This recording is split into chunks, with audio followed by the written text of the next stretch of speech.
With the carnage of Talladega behind us, Brian and I turn our attention to Dover. A lot more predictability ahead. We're going to look at the outright betting card. We're going to look at some top tens, maybe some placement stuff. We'll see what we can find. We'll recap the carnage of Talladega, what we did with our card. Obviously, no show on Sunday, but we did put out a newsletter. We'll review that and more on today's Angle of Pursuit podcast. Ross Chastain used the wall all the way around this racetrack. Logano has been the class of the field. Check out the big brain on Brad. Yeah, I need to change my underwear. Brian Twining, once again, Talladega reminds us, don't bet this stupid track. If you want to bet it, get wild with top tens on jabronis like Anthony Alfredo and maybe a Hocevar or a Nemechek or something, but don't bet favorites. Like the top 10 market. Like I felt great about Suarez at points. I felt great about Chase Briscoe at points. And of course he's spinning around. You're hoping he can just throw it in reverse and back it up just a little bit faster to get across the line. And And then Eric Jones, have we heard any updates on him? That crash was brutal. Yeah, so he's actually going to miss this week. He has a fractured vertebrae in his lower section of his back. I mean, it sounded like it when he said, I don't know if I'm okay. Yeah, that was, and normally they're so fine, they're like, I'm fine. It sucks, but I'm fine, or annoyed that their car is, out of the race. But you could hear genuine pain. So I'm not surprised he's out. And I wouldn't be surprised if it's a Chase Elliott or Alex Bowman situation where he misses multiple weeks. Yeah, I mean, that just encapsulates that whole situation with him and Toyota encapsulates what Talladega is about. And the reason why everyone who, does this for a living or does this recreationally even advises do not get heavy on this race. And, I was chatting with people prior to the event and we were mentioning how qualifying was actually where the money was because that was much more predictable than what the race was going to be. And, obviously neither of us gave out qualifying bets, but if you do follow me on Twitter, I sometimes give those out afterwards. I was in Vegas and just an example, I had 6 of the top 10 qualifiers for a poll bet. And I wound up with the top 3 guys, actually McDowell, Cindric, and Todd Gilliland on poll bets because Ford's coming into the weekend. Everybody should have seen after what we saw at Daytona and Atlanta, Toyota was going to suck, which they did for the most part. They got 2 guys in the top 10, but it was going to be a Ford and HMS party or Chevy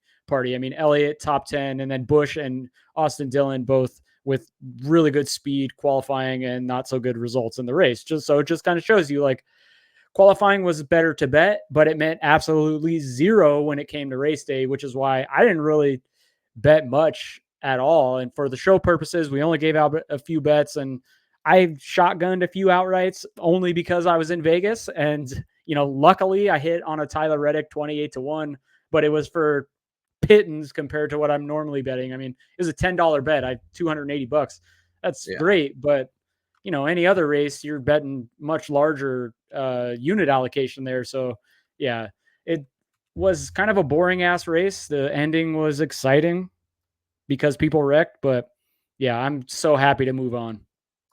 Yeah. I mean, I feel like we talked about that too, where McDowell looks really interesting. Obviously he was great at Daytona, but he's been slow. Do we want to get there? And we talked about tweeting that out, but then, we never really, it's just that seems like the way you get in on some stuff like that and just hope to get lucky. And then it's really more of like Wormy will say, it's more gambling than educated betting, I guess. I was just gonna say it literally is like playing roulette as opposed to say playing poker, I guess, because neither are guaranteed, but there's a lot more skill, or I guess you could say there's still chance, but there's more skill, the limited amount in poker than there is in roulette. And then a perfect example of that was Brad Keselowski was the favorite or amongst the favorites for the race. And, he wound up finishing second, but there was a chance that he wrecked out with Michael McDowell, who, by the way, closed at 30-1, I believe, to win the race, which was too long. And for a moment there, I thought I made a grave mistake by not adding him to my very tiny outright card, but it just goes to show you, dude finished 30th or 31st because he got wrecked on coming to the checkered. So super speedways, again, we've mentioned it multiple times this year. Take your normal weekly race budget and divide that by 4 or 6 if you want to count Atlanta, and maybe even get shorter on there and save money for races like this weekend at Dover, where I'm very excited to just hammer the markets. Yeah. So let me bring up our newsletter to show everybody, our completely free newsletter that you can subscribe to. It costs you nothing. It shows up in your inbox every Sunday morning, or if the race is Saturday, I'll just say every race day, make it easier. So this is what it looks like. We break it down. Brian had his DraftKings values. He had Hamlin, Ross Chastain, and Carson Hocevar, who was awesome. On Sunday, I had Ryan Blaney, Daniel Suarez, who like I said, felt great at points, awful at others, and obviously Eric Jones. I did build a couple lineups based on some of the stuff we talked about. Obviously, Chastain was great. Could have been even better, honestly, but ended up finishing 13th. I think he was 4th or 5th coming to the line, and then he got wrapped up in that wreck as well. Yep, and of course Suarez got kicked out of the paint. We know what happened to Eric Jones, Chase Briscoe, close but not cigar. SHR in general, Noah Gragson was great. Got top 3. That was really, really good to see. I was kind of disappointed with Blaney. I thought he was going to have a stronger race. He usually does well there. Yeah, it was kind of weird watching as we were coming. So just real quick, not to go on a rant, but you heard a lot of the drivers post-race talking about the fuel saving again, which was even worse than what they had at Daytona. And you could tell that guys were afraid to jump out of line and form a third line to just go forward because they were worried about their freaking fuel mileage. Like, it just made for shitty racing because normally guys like Ryan Blaney, Austin Cindric, Joey Logano, for instance, as we were coming to like 10 to go, they were just riding in like 16th through 18th place rather than trying to make a move to the front because had they pushed it, who knows, maybe they don't make it. Like it just makes or they have 3 racing. more restarts and then they don't make it. Yeah. It is pretty funny how much Fords tend to dominate and look great in qualifying, and then all of a sudden it's the Toyotas that are dominating come the end of the race. This is the other lineup I built. I went to the Blaney thing. I love Blaney, and obviously me and like almost half the field. Kyle Larson was really popular. Obviously starting 38th helps with that. Even though he's not as strong there. Chastain once again, Suarez. There's the Hocevar. Hocevar started 35th, finished 17th, had a lap led. And it could have been better. Yeah. So, and then John Hunter was looking solid at points too until he wrecked out, which at 6% would have been really nice if he had the finish that I thought he could have. So, well, had the Toyotas not gotten too aggressive and wrecked each other, he's probably in line for a possible top 10 with the pace that they had, because they were going to force everybody else to come down pit road. Yeah. So there's our DraftKings. Our favorite bets. Brian had Kyle Busch, or Christopher Bell over Kyle Busch, and John Hunter over Josh Berry. And then I had LaJoy top 10 and Briscoe top 10. So you can get this in your email inbox every race day. It has our final betting card. It has the late links to all the episodes. So make sure you check that out. If you have not done so, make sure you hit the subscribe. Once again, it costs you nothing, and it helps us out tremendously. So as you can see, a lot of red on our betting cards. However, you can also see a lot of like up here where we're doing 3-unit plays, 2-unit plays, 2-unit plays, 2, 3, 3, 2, down here 0.15, 0.15. Yeah. We got a lot more.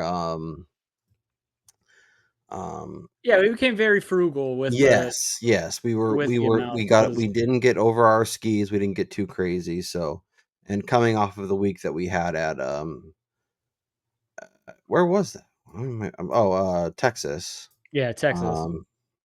Which even some people didn't love Texas either. So like it's been a couple races now where it's been a lot of carnage. Brian and I are still well into the green.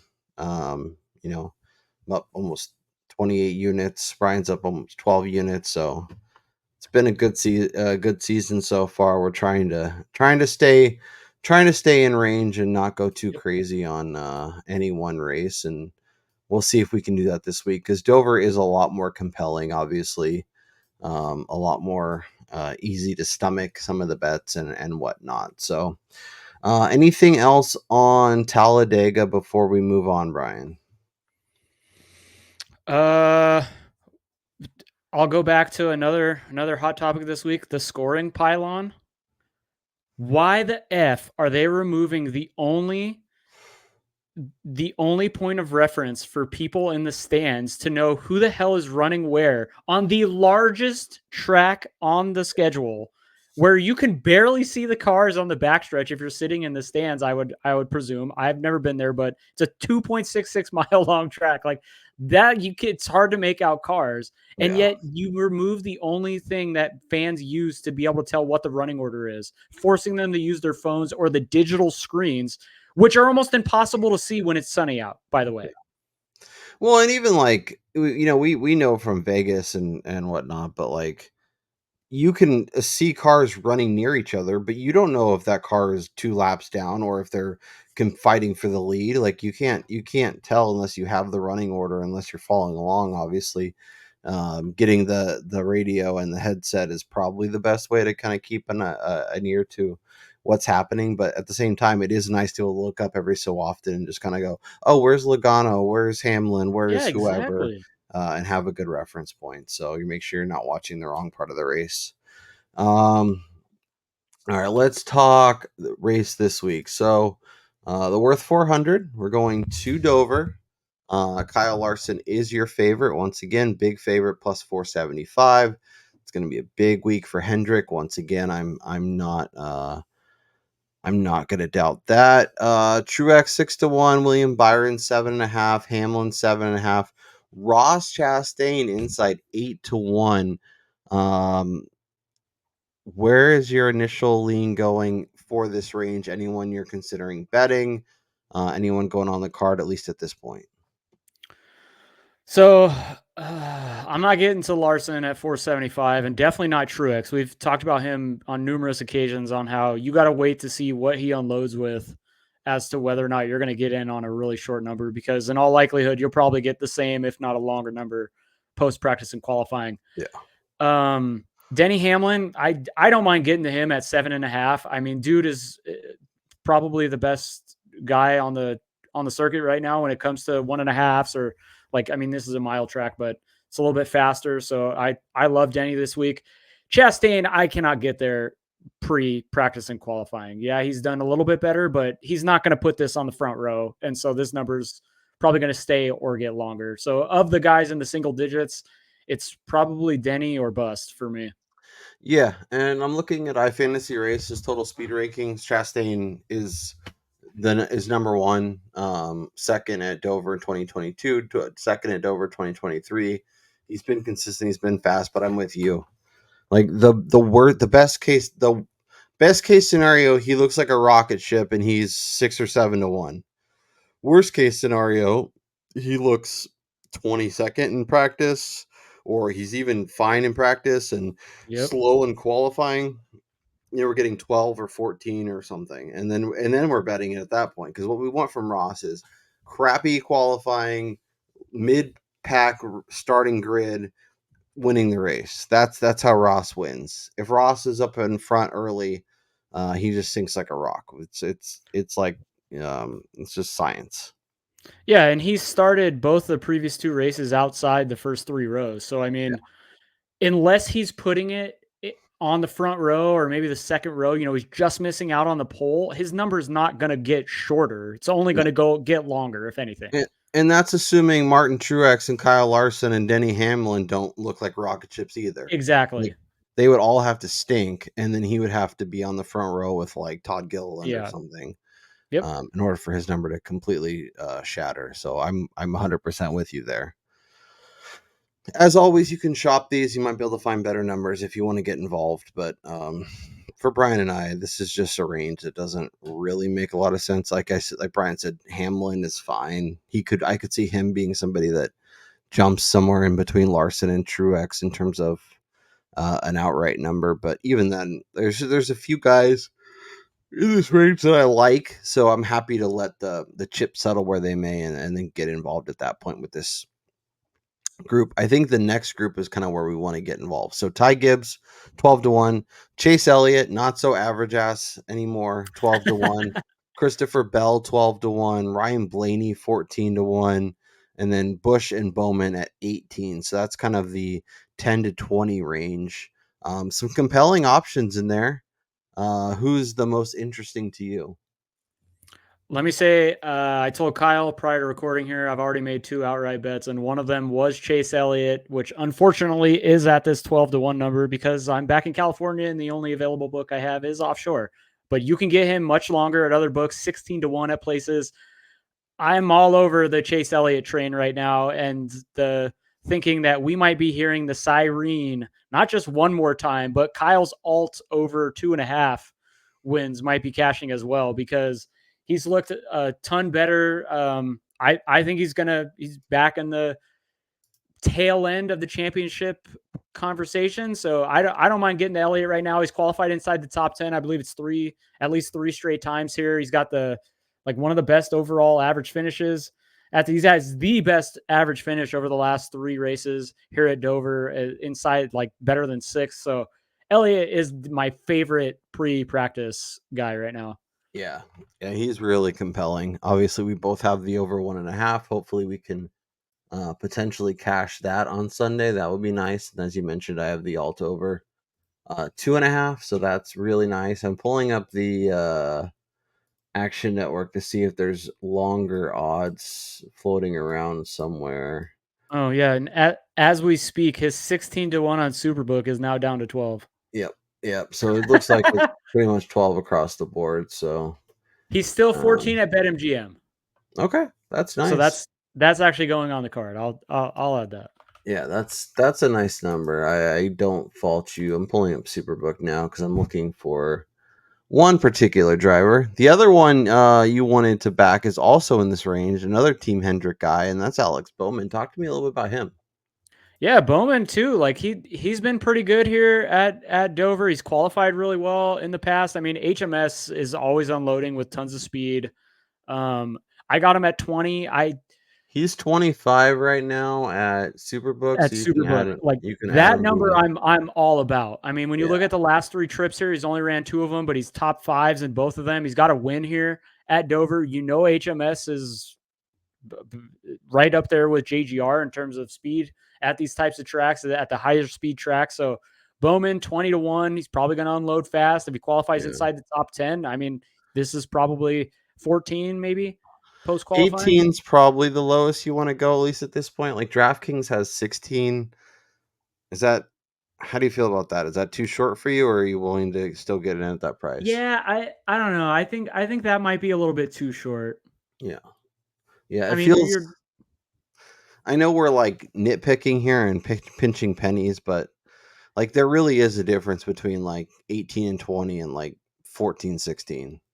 Well, especially when you're talking about a guy hasn't won shit in a really long time. So, and like you mentioned, even if he looks incredible, what's he going to be, 12 or 14? So I'd rather just know that he's fast and get the little bit shorter of a number.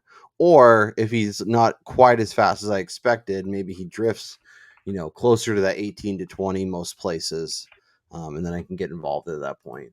The Superbook number at 25, 25 is great. Yeah, if you can get 20 or better, I think it's fine to jump in. I think inside 20, 18's okay, but that's where you start to tip the scales in favor of not betting it.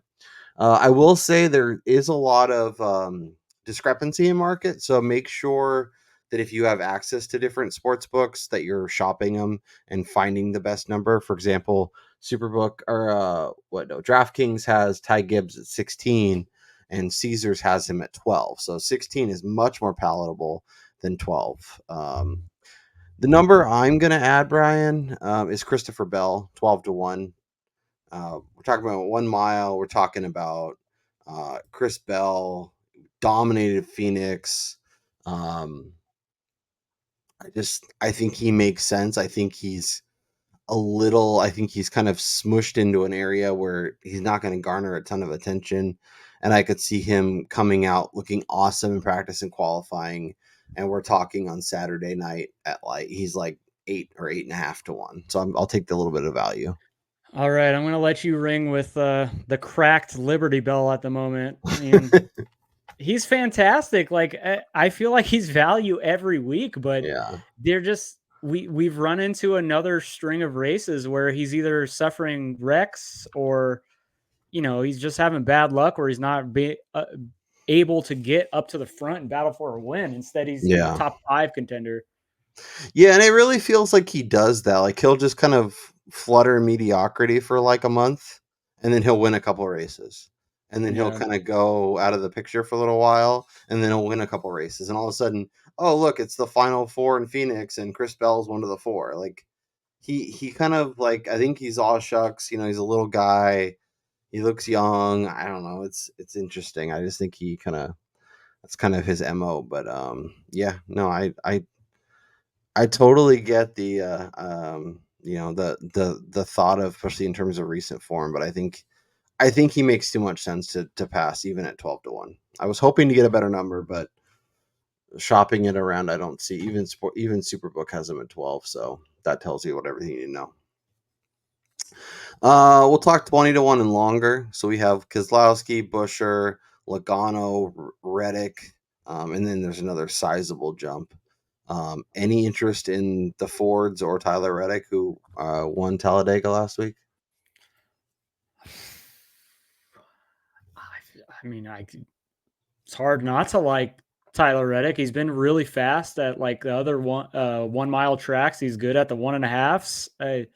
I mean, this race is, I think, a little bit more like a 1.5 in terms of just speed than like a 1 mile, like a Richmond or a shorter track. So I don't know. I don't hate the 22 to 1, but this isn't a place where you would consider Tyler Reddick a regular contender. And then Joey Logano, obviously, is somebody that I'm always looking at, mainly because I'm sitting on his over 1.5 wins for a pretty hefty amount this year. So I'm really looking for the 22 to find victory lane for the first time. But him too, like, I don't know what we're going to see out of the car. Like, I'd rather see him unload good and maybe put it up front after a good practice as well, and then go back at the 12 or 14. Yeah. And like, you can get Logano and Reddick at 25 at Superbook. Like, both those are really nice. I think those are a little compelling, especially because they're not, the Norman market. But yeah, I think north of 20 both make a ton of sense, obviously for different reasons. But yeah, I think those are the two interesting ones. I have no interest in RFK this week. Maybe that'll be the end of me, but we'll see. Let me just say, I think this is a good week to fade Brad Keselowski. I'm going to go out on the limb here. I'm probably going to get crushed, but after his letdown at Talladega, where they thought that was the choice, and now we're going back to a track where the Fords haven't the track type where the Fords have kind of struggled, I guess you could say, this year. I think this is an opportunity to take advantage of his second place finish at Talladega and parlay that into, hedging off him with matchups or the over-under market for finishing position. Yeah. You think people look at Phoenix because of the intermediate and think RFK and like end up getting a little more excited about him because the way they finished? Again, like, if people watched Phoenix, right? No, I know I'm not going to it, but I'm wondering if people get excited and push their numbers. I mean, I guess, and they're probably going to look at the fact that he finished. What did he finish? He finished 4th last year or 8th last year. Yeah. So I mean, decent run, but there's no way he's going to win this race. I'll just say that right now. Like, Brad Keselowski's not winning here at Dover. No. And then we have a bunch of names: so Bubba, Barry, Briscoe, Gragson. Anybody that you're like longer than 40 to 1, you're like, I'm grabbing a piece of it. I think it could get better when we talk on Saturday, and actually has a chance of winning the race. This might be throwing money away, but if I can get Bubba Wallace at 40 to 1 or even like 50 to 1, I think of this group, there is nobody who has greater potential at tracks where he's not necessarily been good at in the past. And we've already seen it on numerous occasions with Bubba at short tracks where he's run near the front pretty much all day. He's good at 1.5s. I mean, he's clearly evolved as a driver. And so, anytime you can get a number of this elongated, amount here, like I'm going to take it just for a small play because he's probably going to unload fast, which 2311 has done pretty much every single week. And this is probably going down to 30 at minimum. Yeah. I'm going to add one other name because I'm a glutton for punishment and think the number is probably too long, even though it probably isn't a super smart bet. Chase Briscoe at 60. It's just like, God. It feels like it should be like 30 or 35. Like it was 33 last week at Talladega. You could obviously get longer other places, but that was what we were looking at on our favorite offshore. I don't know. That feels.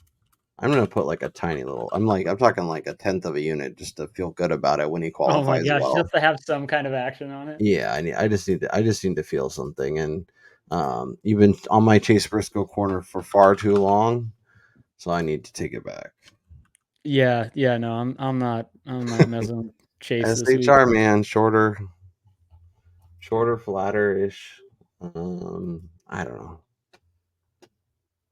We do, a big part of this point of the week is to jump on numbers that we think can move, and that's where my head's at with that one. So let me just say too, with Jimmy Johnson being in the field, if you can find Jimmy Johnson matchups, take whoever he's racing against. we're at the Michael Jordan last home stretch Wizards era of Jimmy Johnson's driving. We're at like if Jordan came back now and played in the big 3 stretch of Jimmy Johnson. Yeah, like no, he ain't it. No, it's not happening, Jimmy. Nice try. They should do like a senior tour with like Jimmy Johnson and Dale Earnhardt Jr. and Tony Stewart, and I think that's kind of what they're Boyer in there. Yeah, get Boyer out there. I know Harvick just retired, but I think that would be fun. I mean, maybe that would then push like guys like Brad Keselowski. He'd be out sooner. That'd be interesting, kind of like what golf does. All right, top Chevy. Why is AJ Allmendinger is 100-1, but he's listed at the top for some reason. Oh, it's an alphabetical order. Good job, Caesars. Way to completely randomize. Okay, this should be fun. So Kyle Larson's 2-1, Chastain's 3.5-1, Byron's 3.5-1. With those names, is there any potential value, or if we're betting even like a Chase Elliott at 6-1, is it just better to bet him to win the race at 12? Oh my gosh, all of their odds are alphabetical, by the way. Yeah. 6-1 isn't. Yeah, I really don't hate that on like Elliott at 6-1. It's like half his outright odds. The one thing I will say about that though is that I don't think his number is going to get that much shorter when you account for the fact that both Kyle Larson and William Byron have been the best 2 HMS drivers, and they're probably going to unload just as, if not faster, than him. So, I mean, if he looks good in practice and qualifying and we get this number at 4 or 4.5, I actually like that better than the uncertainty of right now. Yeah, he's plus 170 for a top 5. He's plus 340 for a top 3, and we're getting 6-1 to be top Chevy. I know he could be top 3 and still be the third Chevy, but I'm gonna take it. I think it's too good a value. I think it should be like somewhere between a third and a quarter, not half of what his outright odds are. I don't hate it. Gosh. I think he should be like that. What's the difference between him, Chastain, and Byron? Like they should all kind of be in a similar range, and true. Elliott's basically double those guys. Yeah. All right, let me Elliott top Chevy. Guy wins us one race, and now we're like the biggest Chase Elliott podcast on the market. Oh man. Remind me too, if even if he looks good and his number goes longer, maybe I should double down and not be scared of it. No, that's when you back it up with somebody like against him in a matchup. So you hedge it a little bit. Interesting. Bubba Wallace 12-1 to be top Toyota. I don't hate that. Bell is 425. That's really nice. Yeah, because Truex and Haywood. Should I take that? Bell number is nice. What is Bell 4.25? 425. Ty Gibbs That's is pretty 450. good because he's facing Denny and Truex. Yeah, I'm gonna add that. I'm already on him on the outright. I might as well, because if Hendrick does dominate and Bell is the top Toyota, at least I get paid out on it. Ooh, they just looking at matchups right now. They got Christopher Bell versus Chase Elliott. Elliott is plus 110. Interesting. Show bet? No, because I have Elliott on my card. You're on both of them. That's what happened to me last week. I liked Eric Jones and Daniel Suarez, and they had them head to head in a matchup. Oh man, They always do that. They always put the two of the guys that I like, in a matchup against each other when they could put them against other jabronis. 425. That's a nice number. I like that. You want Jimmy Johnson 50-1? No, absolutely not. Top Ford Ski, Brad at 4, Busher at 4, Logano at 4. I'm actually really disappointed that we don't get more backmarker matchups. Yeah. I mean, I guess they expect us just to be happy that we get matchups at all. Yeah, I guess. Gillen 60-1, Priest 25. I don't hate Priest 25. Greg's an 18. McDriver. What's Chase Briscoe? Briscoe 12-1. I feel like Dover is a track that's going to reward the top echelon guys. Yeah. I don't think this is going to be an instance where we see kind of the mid manufacturer drivers, competing up front or anything of that nature. Yeah, no, I think that's completely fair. Okay. Fastest qualifier. What are we doing this week? Just randomness, just like alphabetical order. Good luck figuring it out. Let's see here. I'm going to look. Start. So really interesting to note, last year at Dover, Kyle Busch won the pole, and it was only Christopher Bell and Reddick inside the top 10 for Toyota. And then it was Blaney, Keselowski, Busher, Briscoe made up spots 3 through 6.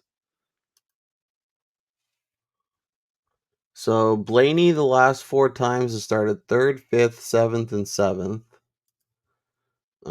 Busher 5th, 1st, 10th, and 5th. Denny was 13th last time, but then 2 seconds. Busher feels like a good number, even though it's 8. Blaney, what's he? It's probably down. Probably less than that. Yeah, he's 5. He's one of your favorites.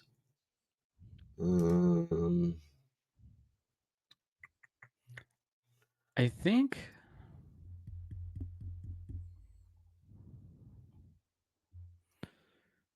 Blaney. Oh shit, it's hard looking at this stupid thing. Yeah, but Blaney at 5-1, that's so short. Yeah, it's not worth betting. Yeah, I wouldn't even get involved with that. I'd rather look at qualifying matchups. Larson's 3-1. That's even crazier. But last race he was 18th, but before that 3rd, 4th, 2nd, 3rd. And there's a 10th in there, and then a 1st, 3rd, and 5th. So that's interesting. Yeah, they're really squeezing those right there. Yeah, no, these odds suck. Yeah, so they have qualifying matchups on Caesars posted. Ooh, let's go. That's where we want to go. That might be more fun.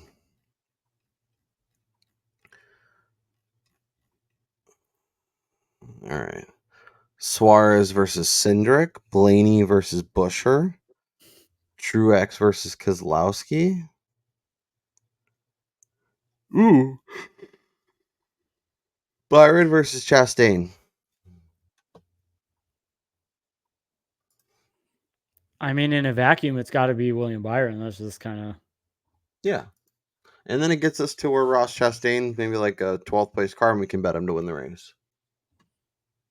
That said, Chastain's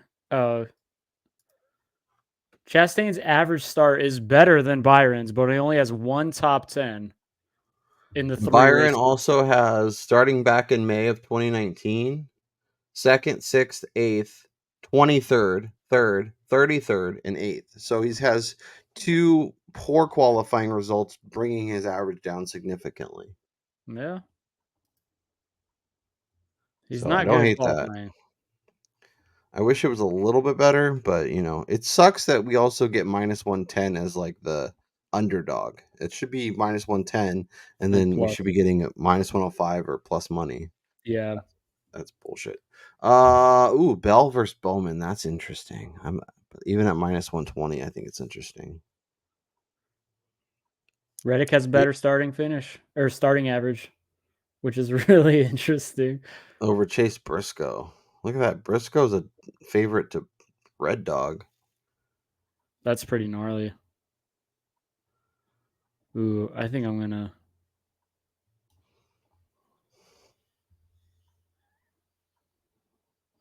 Yeah, these are probably properly priced. Yeah, there's nothing. The Byron one, I think, is the best side. And I think there's more hopium there that we get a good number on Chastain for the race than, because like you said, Chastain has been a little bit better, and it's hard to although I'm gonna do that. Yeah, Chastain is 14th, 7th, 19th, 34th, 36th, 32nd. Obviously, a lot of premium motorsports in there, so not exactly speed demons on the track, but even 14th and 7th, even though he finishes well, they'll probably finish like 6th and 7th or 8th and 9th or something, and it's an unnecessary sweat, so I'm just going to skip it.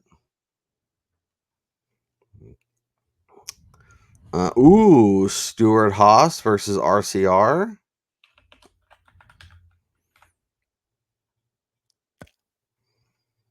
I mean, you're getting 4 versus 2. Yeah, and we're fading RCR, who's trash. And I was just gonna say it's really 4 versus 1 because I don't think Austin Dillon can really factor into the into the conversation. 2311 versus 2311 at plus money versus RFK. But then we're talking about. I don't hate that. The only thing I will say, I almost would like that to be a little bit longer, because when you look at the 2 drivers on each team, RFK's guys are a little more risk averse, and they're a lot better at not being boneheaded and causing wrecks or being in wrecks or making mistakes, as opposed to 2311, where we've seen Bubba have his own like personality issues, or Tyler Reddick just go too hard and wreck himself. So I think the number is priced accordingly to how the guys race, not just, what they think is going to happen on the track. Yeah. Blaney and Logano minus 105 basically versus Ross Chastain. That's kind of interesting. Chastain's just upside is so high, it's hard to jump in on that. I am betting that right there. Ryan Blaney over Ty Gibbs minus 105. Yeah, there's no reason why Ryan Blaney should be an underdog to a rookie. No, he's got a fast car, but it has been really good. But no, I agree. That's a good number. Yeah, he's got a fast car, but he hasn't been able to put it all together yet. Busher versus Bowman. Yeah, Chase Elliott plus money over Bell is kind of interesting, because I think they're both really compelling. So if you get plus money with one of them, I think it's fine. And let's see. I will pull up Superbook and see if they have any matchups that are more interesting or better numbers. I already added one. I'll tell you when you get there. Let me see if I can guess it.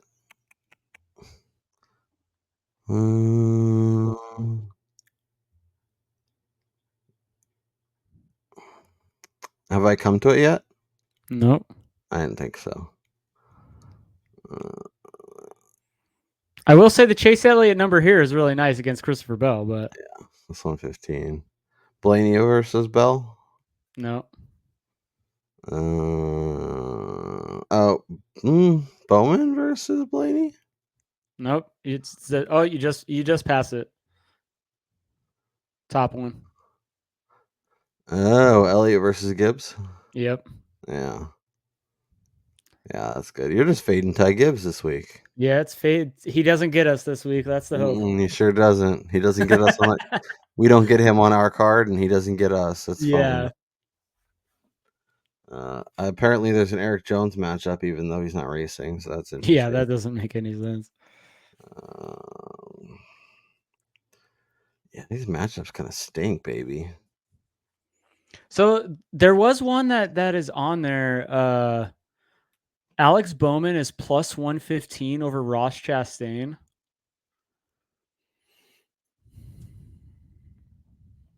But again, you go back to Blaney. Oh, what's that? Over Blaney or over Chastain? I thought it was Chastain. Oh, I'm looking at my bad. Sorry, I already transitioned over at DK. Bowman over Chastain is plus 115. Yeah, I'm shopping all the lines here. Hell yeah. But again, you run into the issue of Chastain's ceiling is so high that you're betting against that. Whereas, but I think that's similar. Yeah, but I think that's a great way to get involved against Chastain, because Chastain, I agree, he could win the race, but he could also finish 32nd and be awful. Where I feel like Alex Bowman's going to be a lot more stable, even if he doesn't have race winning upside. Yeah, I'm gonna hit that. Let's see, race props. No, it's under driver props.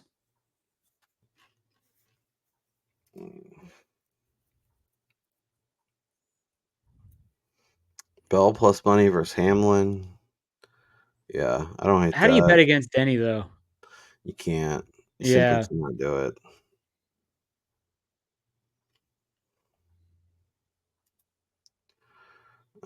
Any compelling options from these groups?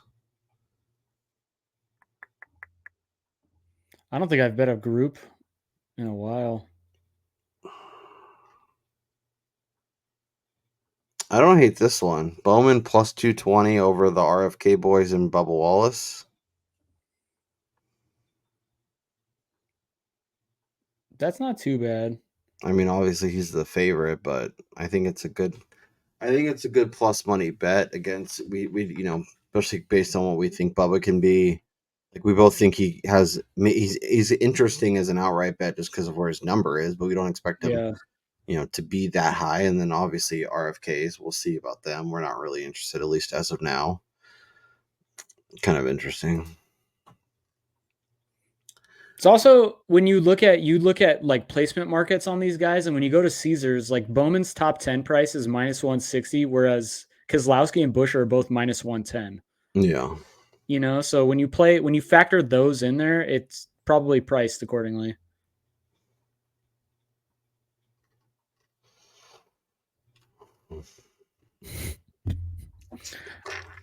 I find it hilarious that Caesars still has Jimmy Johnson priced at plus 400 for a top 10. He should probably be like the double digit guys. Yeah. Is there any value on the top 10 market? Bubba at plus 120. I don't know. I can't even like look at it because of the way that they have it ordered. It's pretty ridiculous. I don't understand what's going on.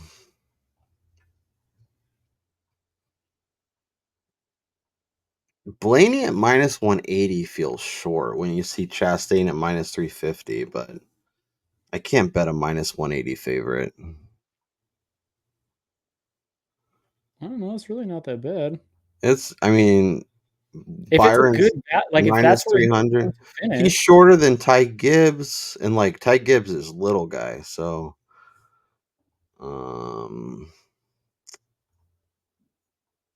Yeah. Kyle Busch is minus 115. That's interesting. Ooh. Logano minus 110. All right. So I bet this 2 weeks in a row, a couple of weeks ago, and it burned me twice. And we're going back to the well. Drivers to finish on the lead lap at Caesars is posted at 15.5. Okay. Last year, I think there was 13 guys. No, there was only 12 guys that finished on the lead lap. So we need 4 more in order for it to go over. But the previous year it was only 15. Okay. But I would lean taking the under again. But if we get another stupid ass caution with like 10 laps to go and people just take the wave around as opposed to pitting. Ooh, we got to do this. Oh, yeah. Where do we go? I know I click here. Yeah, you click on race name. Yeah, how'd you find that? It was in the props. Prop bets? No. Top. Now it's gone. I swear it like pops up and down like randomly. Yeah, I saw that. Oh, here we go. Go all the way over to other. There it is. And it's at the very bottom. They like posted just to feel good about themselves, but make it so hard to find. Yeah, exactly. All right. So. Oh, they only have 4 guys or 5 guys. Byron 7.5. Truex 7.5. Minus 140 though. McDowell 20.5. So top 20 for McDowell at minus 115. I still think the Bubba number 14.5. Bubba's interesting. Because what is his top 10? Like plus 110? Yeah, I don't know. I have to look. The Keselowski one's kind of interesting too.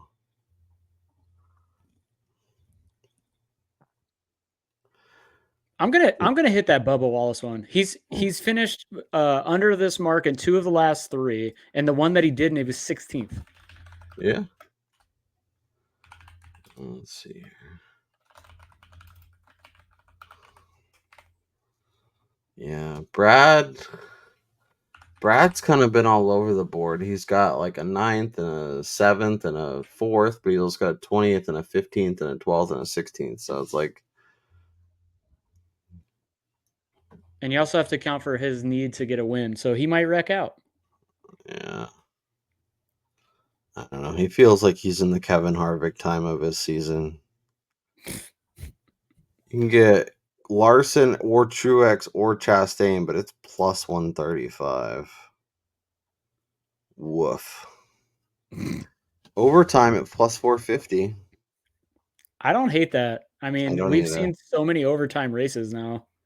Yeah, especially at this track. It feels a lot more plausible. Larson top Chevy and Blaney top Ford at 950. I don't hate that.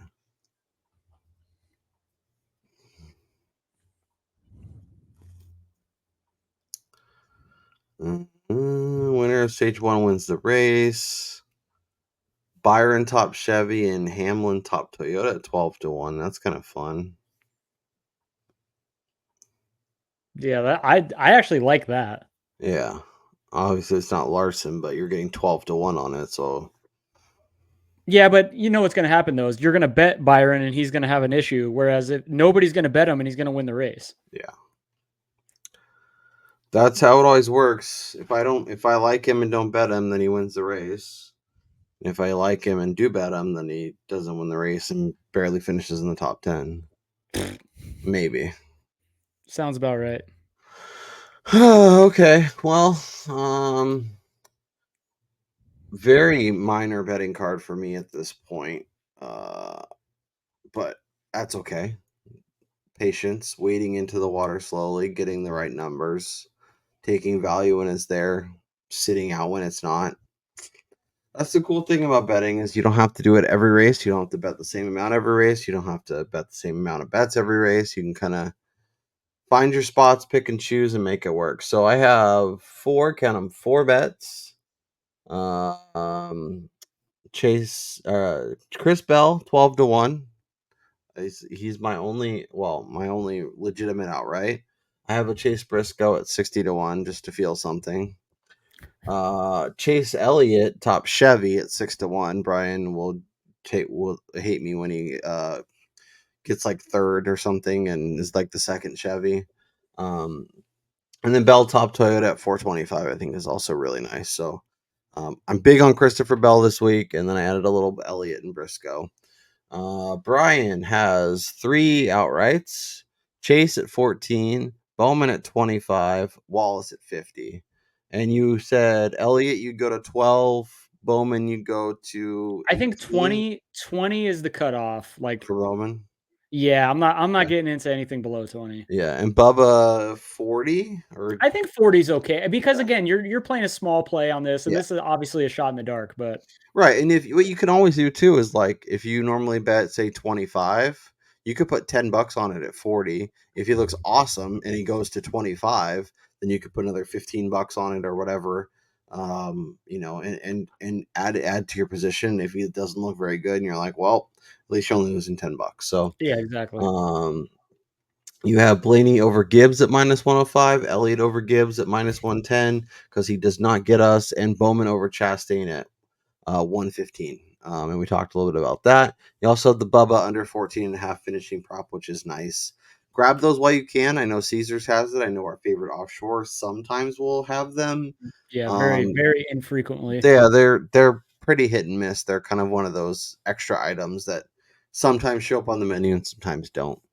Brian, do you have a favorite bet, at least at this point, or a number that's the most compelling to you as we sit here talking on a Tuesday?